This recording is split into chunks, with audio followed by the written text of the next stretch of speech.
नमस्कार साथियों, स्वागत है आपके अपने YouTube channel ocean coaching classes में। और आज इस वीडियो में हम बताएंगे जो प्रश्नमाला 11 नंबर है समरूपता की, उसके बारे में चर्चा करेंगे आज हम। देखिए 11 नंबर जो प्रश्नमाला है समरूपता की, किसकी है? समरूपता यानी समरेटिव बोलते हैं इसको। क्या बोलते हैं? समरेटिव। आपको बता देता हूँ समरूपता और सुराग में क्या अंतर होता है। इस दोनों चीज को आपको साथ में याद रखना है। एक शब्द आता है सुराग और एक आता है समरूपता। एक छोटा सा एग्जांपल के तौर पे आपको बता देता हूं कि दो 5-5 के सिक्के होते हैं, दो 5-5 के सिक्के होते हैं, वो सुराग कहलाते हैं। और एक 5 का सिक्का और एक 2 का सिक्का, वो क्या कहलाते हैं? समरूप कहलाते हैं। इसी के साथ एक बात और बता देता हूं आपको, हमेशा ही समरूप यानी सुराग आकृति हमेशा ही क्या कहलाती है? समरूपता कहलाती है। यानी सुराग जितनी भी आकृतियां होगी सभी की सभी क्या कहलाएगी? समरूपता कहलाएगी। और ये कोई जरूरी नहीं कि समरूप आकृति क्या हो? सुराग हो, क्योंकि सुराग वो आकृति होती है जिसमें आकार भी क्या हो? समान हो और साइज भी क्या हो? समान। यानी दोनों चीज, यानी उसकी जो आकार है, ठीक है, आकार और साइज, यानी जिस तरह से 5-5 के दो सिक्के हैं, एक 5 का सिक्का दूसरे 5 के सिक्के के ऊपर आ जाता है तो उसको छिपा लेता है। जबकि 2 रुपए वाले सिक्के के ऊपर अगर 5 रुपए वाले सिक्के को रख दिया जाता है तो 5 रुपए वाला सिक्का 2 रुपए वाले सिक्के को छिपाता नहीं है। यानी इसका मतलब चेहरा, मतलब समरूप, रूप का मतलब होगा चेहरा। इसका आकार तो क्या है? इसका गोल है, यानी दोनों ही क्या है? गोल है। तो लेकिन इसमें साइज क्या है? एक छोटी है और एक बड़ी है। तो आप इसको सुराग नहीं बोल सकते, इसको क्या बोलोगे आप? समरूप बोलोगे। और जबकि दो आकृति, ऐसी आकृति जो आपस में एक दूसरे को छिपा लेती है, यानी इसके पीछे अगर दूसरी आकृति को रख दिया जाता तो दूसरी वाली आकृति आपको दिखाई नहीं देती, वैसी आकृति क्या कहलाती है? सुराग कहलाती है। समझे क्या? और इसी के साथ आपको बता देता हूं, अगर आपको प्रश्न पूछ लिया जाए, जितने भी ज्योमेट्री की जो आकृतियां बनती है, जैसे वो त्रिभुज बनते हैं, चाहे वर्ग बनता है, चाहे वर्त बढ़ता हो, चाहे घन बढ़ता हो, चाहे घनाभ बढ़ता हो, चाहे शंकु बढ़ता हो, वो सभी के सभी क्या कहलाते हैं? समरूप कहलाते हैं। क्या कहलाते हैं? सभी के सभी समरूप कहलाएंगे। लेकिन ये जरूरी नहीं कि वो सभी की सभी आकृति क्या हो? सुराग हो, ये कोई जरूरी नहीं है। चलिए आज इस क्लास में हम स्टार्ट करते हैं 11वीं प्रश्नावली समरूपता में। सबसे पहले इसके बारे में आपको जो एक परमे है, स्टार्टिंग में जो थेस परमे कहलाती है, उसका दूसरा नाम है आधारभूत समानुपातिकता परमे। वो सबसे पहले आपको वो परमे करवाता हूं। अब देखिए स्टार्ट करते हैं वो परमे। उस परमे को लिखते हैं और उस परमे का नाम, यानी दो नाम उसके, एक नाम तो उसका थेल्स परमे है और दूसरा नाम क्या है इसका? यानी पुराना नाम उसका है आधारभूत समानुपातिकता परमे। आधारभूत समानुपातिकता परमे, या फिर इसको क्या बोलते हैं? थेल्स परमे। ये जो परमे है 11वीं प्रश्नावली की है, तो 1 नंबर परमे यानी 11.1 परमे, ठीक है। ये समरूप की आकृति, यानी जो 11वीं प्रश्नावली पूरी की पूरी किस पे? त्रिभुज पे। किस पे है? ये पूरी की पूरी जो प्रश्नावली है वो किस पे है? त्रिभुज पे। तो देखिएगा ये 11.1 परमे क्या कहती है? किसी भी त्रिभुज में, किसी भी त्रिभुज में एक भुजा के समांतर, एक भुजा के समांतर खींची गई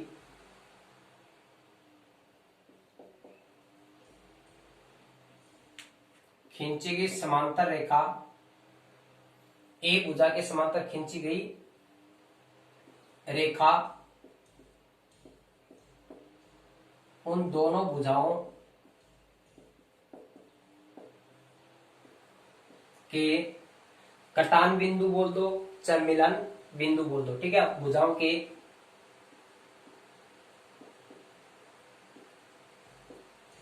मध्य बिंदुओं को समान या समानुपात में विभाजित करती है। ये प्रमेय आपको देगा, ठीक है।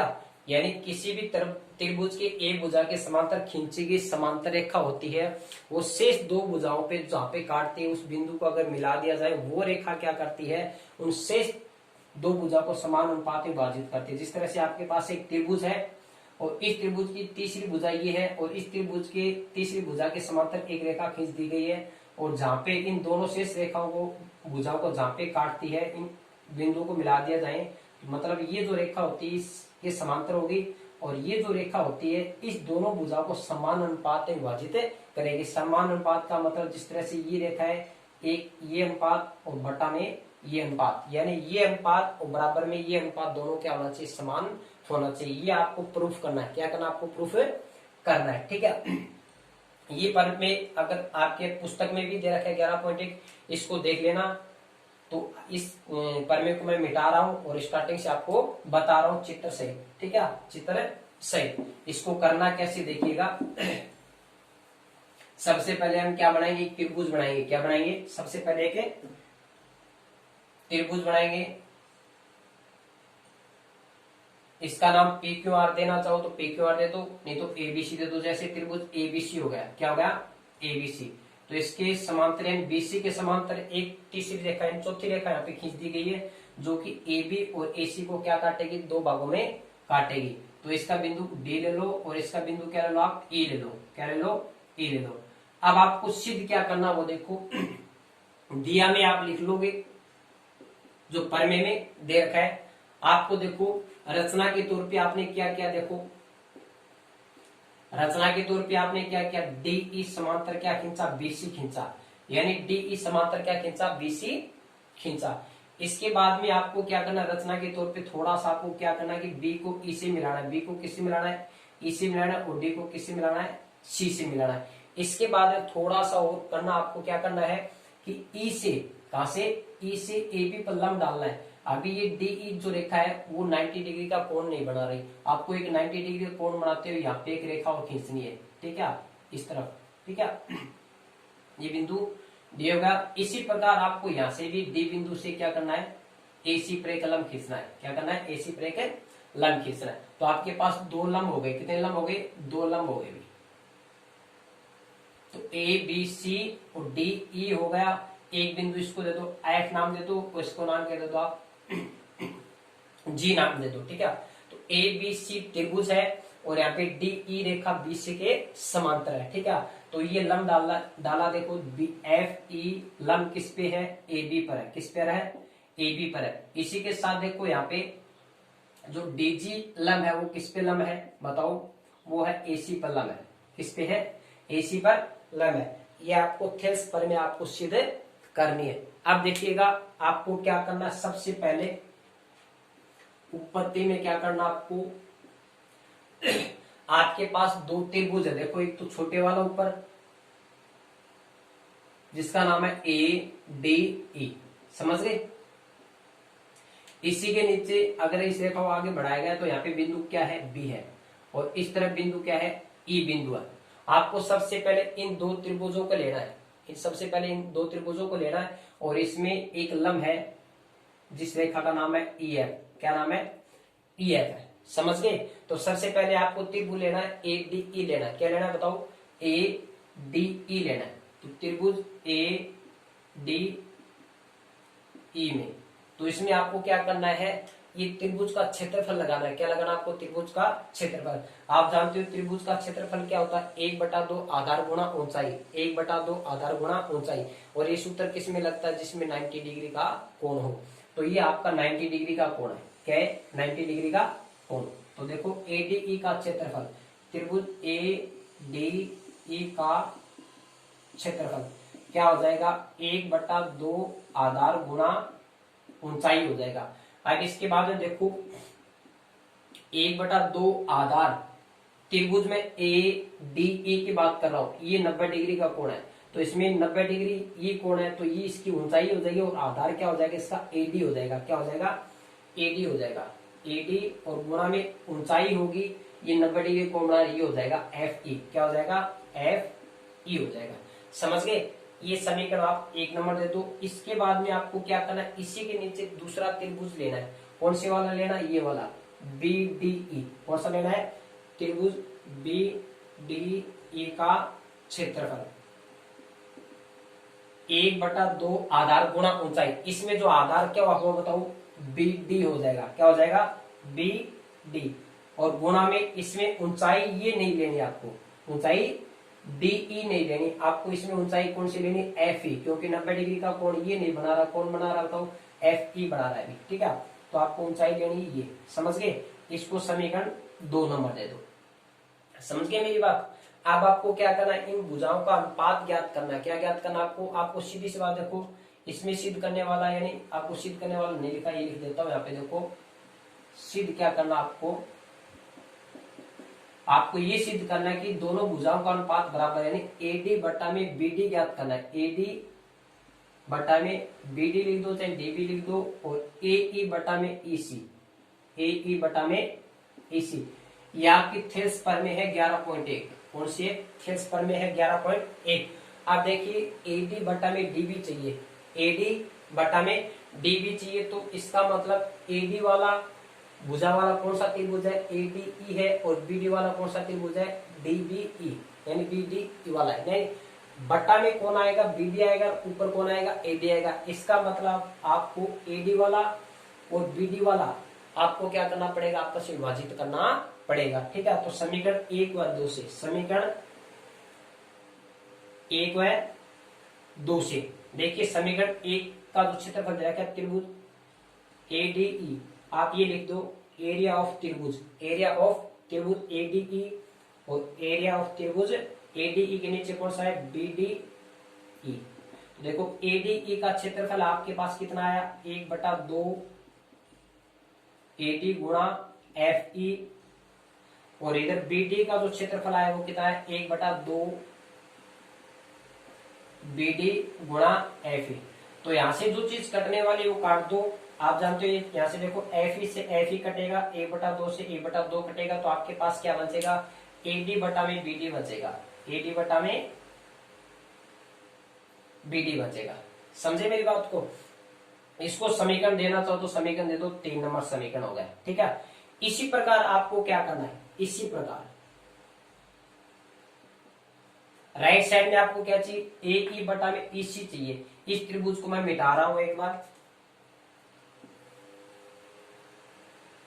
अब देखिए ए ई है, क्या भी ए ई, तो ए ई वाला त्रिभुज ये देखो ए ई, तो इसमें ये त्रिभुज आ गया इधर वाला, समझे, और इधर ही आ जाएगा। यहाँ पे ए है, यहाँ पे ई है, यहाँ पे सी है, और यहाँ पे डी है, और यहाँ पे देखो 90 डिग्री वाला ये रहा, तो ये नहीं ये वाला डी जी हो गया, जहां पे 90 डिग्री का कोण बन रहा है। अब देखो आपको क्या चाहिए, एडी बटा में बीडी आ गया। अब आपको चाहिए ए ई बटा में ईसी चाहिए। ये रहा आपका देखो ए ई, और बटा में क्या चाहिए, ईसी। ये तभी संभव होगा जब आप ए ई कौन से त्रिभुज में आएगा, ए डी ई में आएगा, और ईसी किस में आएगा, डी ई सी में। ये चीज आपको याद रखनी है। तो सबसे पहले हम क्या करेंगे, इसी प्रकार 3 नंबर जो बनेगा वो ए डी ई त्रिभुज का ही बनेगा। किसका बनेगा, एरिया ऑफ त्रिभुज ए डी ई, यानी इसका क्षेत्रफल निकल जाएगा 1/2 आधार गुणा ऊंचाई। तो इसमें देखो ये तो ऊंचाई हो गई, और आधार क्या इसका हो जाएगा, ए ई हो जाएगा। क्या हो जाएगा, ए ई, और गुणा में डी जी क्या हो जाएगा, इसकी ऊंचाई हो जाएगी। ठीक है, अब देखो दूसरा एरिया ऑफ त्रिभुज, नीचे वाला त्रिभुज डी ई सी, कौन सा हो जाएगा, डी ई सी। इसका क्षेत्रफल भी 1/2 आधार गुणा ऊंचाई। इसका आधार क्या रहेगा, ईसी रहेगा। क्या रहेगा, ईसी रहेगा। और इसमें ऊंचाई ये तो नहीं है, ऊंचाई कौन सी, 90 डिग्री वाली लेनी है आपको, डीजी लेनी। कौन सी लेनी है, डीजी।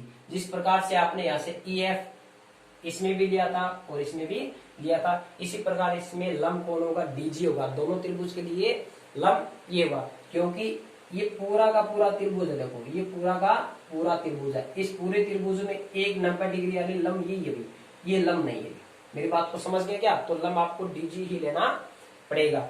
आप देखो इसको समीकरण आप 4 नंबर दे दो, और इसको समीकरण क्या दे दो, 5 नंबर। ठीक है, आप देखो त्रिभुज एरिया ऑफ त्रिभुज एडीई और एरिया ऑफ त्रिभुज डीईसी, इनको भी क्या कर दो, बट्टा में यानी अनुपात के रूप में लिख दो आप। ठीक है, एरिया ऑफ त्रिभुज ए डी ई और बटा में एरिया ऑफ त्रिभुज डीई सी हो जाएगा। इसका मान आ रहा है 1/2 ए गुणा में डीजी हो जाएगा और इधर हो जाएगा 1/2 गुणा एसी गुणा डीजी हो जाएगा। यहाँ पे जो कटने वाला उसको काट दो, यहाँ से डीजी कट जाएगा, 1/2 से 1/2 कट जाएगा, आपके पास बचेगा ए ई बटा में क्या बचेगा, ईसी बचेगा। ए ई बटा में क्या बचेगा, ईसी बचेगा। इसको समीकरण आप 6 दे दो, क्या दो तो समीकरण 6 दे दो। इसके बाद में बात करते हैं, देखो आपका देखो लेफ्ट साइड में आपको क्या चाहिए था, एडी बटा में डीबी चाहिए था, तो देखो ये समीकरण में आ चुका होगा, यहाँ से एडी बटा में बीडी आ गया और राइट साइड में आपका क्या आ गया, ए बटा में ईसी आ गया। ये तो निश्चित हो गया। अब आपको थोड़ा सा ध्यान देना, देखो समीकरण 3 और 6 में, समीकरण 3 और 6 में मैं बात करता हूँ जी। यहाँ पे देखो जो डीई है, डीई जो रेखा है वो दोनों त्रिभुज में काम आ रही है, इस त्रिभुज में भी काम आ रही है, ठीक है, और इस त्रिभुज में काम आ रही है। अगर इसको यहां से मिटा दूं मैं तो आपके पास ये त्रिभुज यानी एक चतुर्भुज बनता है बी और यहाँ पे क्या है ई हो गया आपका। तो देखिए आपके पास दो त्रिभुज थे, इस त्रिभुज में आपने इस त्रिभुज को यहाँ पे काम लिया और इस त्रिभुज को आपने पहले वाले समीकरण में काम में लिया। यानी यहाँ पे एक रेखा ऐसी है जो कॉमन है, वो कौन है, डीई है, क्या भी डीई। या तो यहाँ पे देखो डीई क्या है, डीई समांतर है वो बीसी के, क्या भी बीसी के। तो डीई जो समांतर किसके, बीसी के, और डीई पर दो त्रिभुज है, यानी एक के आधार पर दो त्रिभुज बने होते हैं। अगर एक ही रेखा पर दो त्रिभुज बने होते हैं तो उन दोनों त्रिभुजों का क्षेत्रफल हमेशा क्या रहता है, बराबर रहता है। क्या रहता है, बराबर रहता है। तो आप ये लिख दो डीई, या फिर ये लिख दो डीई आधार पर बने त्रिभुज का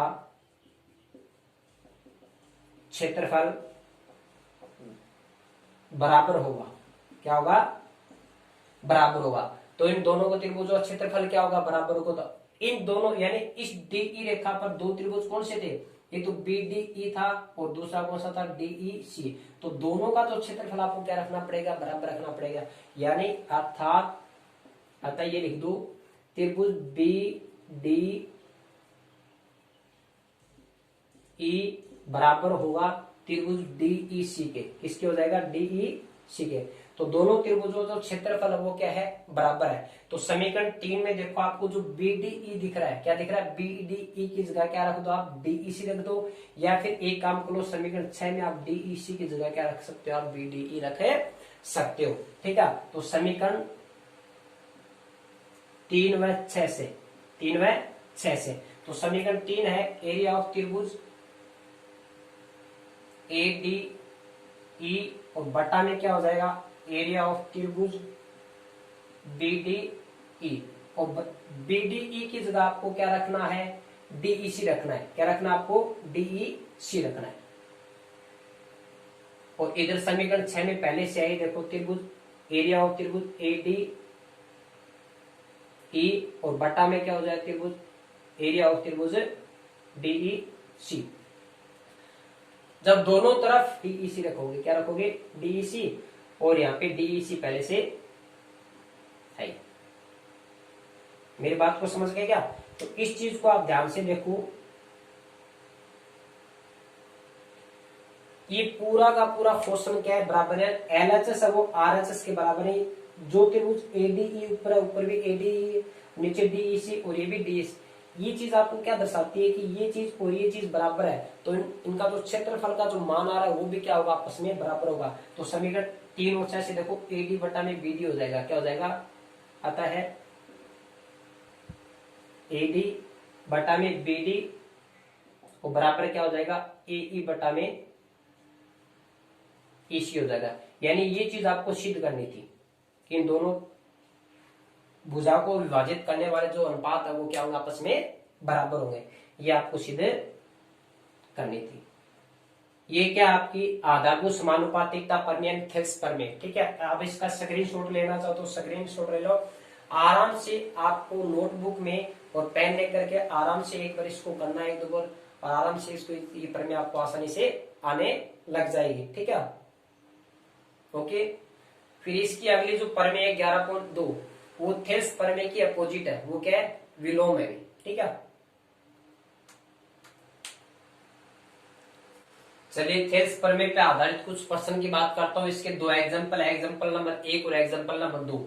एग्जांपल नंबर 1 में आपको दे रखा है ऐसी स्ट्रक्चर आकृति दे रखी है और एसी बराबर बता रहा है 5.6 इकाई है और आपको एक अनुपात दे रखा है एडी बटा में डीबी बराबर में 3/5, यानी एडी का 3 और डीबी का मान 5 इकाई के रूप में है। और आपको ज्ञात करना है कि एई का मान ज्ञात करो। किसका मान ज्ञात करना, आपको एई का मान ज्ञात करना है। वही आपको थेल्स प्रमेय लागू करनी है। कौन सी प्रमेय लागू करनी है, थेल्स प्रमेय, आधारभूत समानुपातिकता प्रमेय। आप देखिए त्रिभुज एबीसी में, त्रिभुज ए बी सी में थेल्स प्रमेय से, कौन सी प्रमेय से, थेल्स प्रमेय से। थेल्स प्रमेय क्या कहती है, किसी भी त्रिभुज की तीसरी भुजा के समांतर अगर रेखा खींच दी जाए तो शेष दो भुजाओं को समान अनुपात में विभाजित करती है। मतलब एडी बटा में डीबी, और आपको अनुपात के रूप में पहले से दे रखे एडी बटा में डीबी, तो आप क्या लिखोगे, एडी बटा में डीबी और बराबर में क्या होगा, एई बटा में क्या हो जाएगा, ईसी हो जाएगा। क्या हो जाएगा, ईसी। अब देखो आपको एडी और डीबी का तो मान दे रखे 3/5 दे रखे, ये मान बदलेगा नहीं, ये फिक्स मान है। अब देखिए आपको एई का मान निकालना है।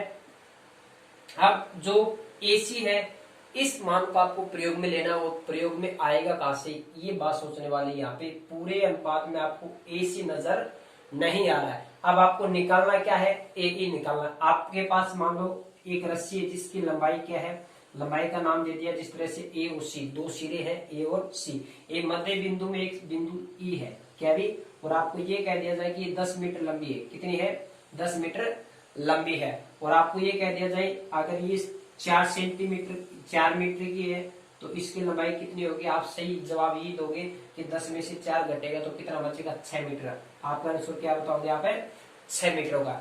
यानी ये पूरी लंबाई में ये चीज घटाओगे तभी आपको ये प्राप्त होगी। अगर आपको ये मान दे रखा है और ये मान पूछा जाए तो बड़ी वाली में ये चीज आप घटाओगे।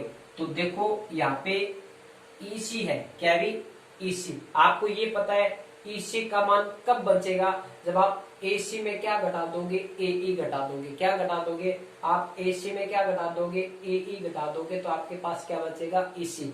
मतलब कहने का मतलब ये है कि ईसी की जगह आप क्या रख सकते हो, यानी ईसी को कैसे लिख सकते हो, एसी माइनस एई लिख सकते हो। क्या लिख सकते हो, एई, और यहाँ से ईसी गायब हो जाएगा, यानी ईसी की जगह आप ये रख सकते हो। ठीक है, ये एई के रूप में आ जाएगा और एसी का आपका जो मान दे रखा वो प्रयोग में भी हो जाएगा। अब इसको हल करते हैं, देखो 3/5 आ गया और इधर एई है, क्योंकि आपको तो एई का तो मान ज्ञात करना है अभी।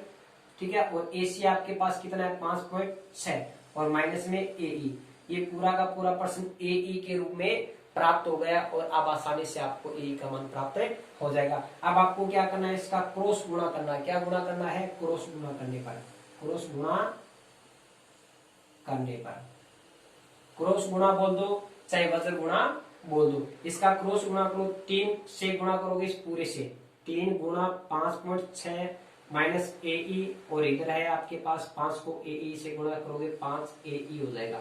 अब इसका गुणा करो, देखो ये 6 × 18 हो गए और 5 × 15 और 1 16, ये हो गए 16.8, और 3 को एई से गुणा करोगे 3 एई हो जाएगा, और इधर है आपके पास 5 एई। अब देखो वही बात है, जिस तरह से आपको ये कह दीजिए 5 माइनस का 2x बराबर में 8x है, तो आप क्या करोगे, आपको कह दिया कि इसका मान हल करोगे, आप क्या करोगे, -2x को आप इधर लेके जाओगे। क्या करोगे, इधर लेके जाओगे, 2x हो जाएगा, 2x और 8x आपस में जुड़ जाएगा, फिर इसको आसानी से हल किया जा सकेगा। इसी प्रकार एई है, ये 3 एई इधर चला जाएगा, इधर चला जाएगा, आपके पास बचेगा 16.8, ये 5 एई और प्लस में हो जाएगा 3 एई, और 5 और 3 आपको ये कह दिया ये x मान लो, एई को क्या मान लो आप, x, तो 5x और 3x कितने हो गए, 8x हो गए। कितने x हो गए, 8x, तो ये हो गया आपके पास 8 एई। आपके पास एई बचा, एई के गुणा में 8 है, तो गुणा में किस में जाएगा, भाग में जाएगा। किस में जाएगा, ये भाग में, तो 16.8 में 8 का भाग लगा दो और एई का मान आपको प्राप्त हो जाएगा। 8 का भाग 16 में, देखो 8 दूनी 16 और 8 एकम 8। ठीक है, तो एई का मान आपको कितना प्राप्त हो जाएगा, 2.1 इकाई प्राप्त हो जाएगा। कितना मान प्राप्त हो जाएगा? 2.1 इकाई मान प्राप्त हो जाएगा। उम्मीद करता हूँ आपको अच्छी तरह से समझ में आ गया होगा। अगले क्वेश्चन की बात करते हैं, एग्जाम्पल 2 नंबर देखिएगा। आपको चित्र दे रखा है, इसमें डीई समांतर आपको बीसी दे रखा है। ये देखो, ये आपका डीई और बीसी समांतर दे रखा है। अगर इस त्रिभुज को उठा करके ऐसा रख दिया जाए तो डीई समांतर किसके हो जाएगा? बीसी हो जाएगा। ठीक है, त्रिभुज को कैसे भी घुमा दो उसका नाम चेंज नहीं होगा, त्रिभुज कभी चतुर्भुज नहीं बन सकता। आपको तो क्या ध्यान देना है, इसकी शरत क्या दे रखी है, उसी शरत के हिसाब से आपको क्वेश्चन को हल करना है। आप देखो डीई समांतर ये रेखा इसके समांतर, तो इसका मतलब ये एडी बटा में डीबी हो जाएगा और एई बटा में ईसी हो जाएगा ना। भुजाओं का अनुपात क्या हो जाएगा? बराबर हो जाएगा। तो देखो त्रिभुज ए बी सी में थेल्स प्रमेय से, किससे? थेल्स प्रमेय से। थेल्स प्रमेय क्या कहती है? एक रेखा तीसरी रेखा इसके समांतर दे रखी है आपको, उन दोनों भुजाओं का अनुपात क्या हो जाएगा? बराबर। कौन कौन सा? एडी बटा में डीबी हो जाएगा। क्या हो जाएगा? एडी बटा में डीबी लिख दो चाहे बीडी लिख दो, और एई बटा में ईसी हो जाएगा। एई बटा में ईसी। जिनका मान दे रखा है वो रख दो। आपके पास एडी का मान दे रखा है एक्स, बीडी का मान दे रखा है एक्स माइनस 2, एई का भी मान दे रखा आपको देखो एक्स प्लस का 2, और ईसी का मान दे रखा आपको एक्स माइनस 1। अब आपको वही करना है, क्रॉस गुणा करना है। क्या करना है? क्रॉस गुणा। ये x इससे गुणा होगा x माइनस 1, और इधर होगा x माइनस 2 और x प्लस का 2।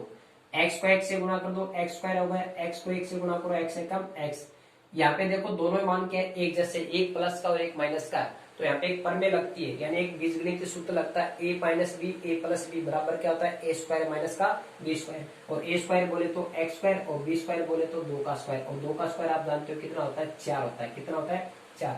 अब देखिएगा एक्स स्क्वायर प्लस का है और एक्स स्क्वायर ये भी प्लस का, दोनों तरफ से एक्स स्क्वायर क्या हो जाता है? कैंसिल हो जाता है। आपके पास माइनस एक्स बच जाएगा और माइनस का 4 बचेगा। दोनों तरफ दोनों संख्या किसकी? माइनस की। दोनों माइनस के माइनस कट जाएगा और x का मान आपके पास कितना प्राप्त हो जाएगा? 4 प्राप्त हो जाएगा। तो आपको x का मान प्राप्त करना है।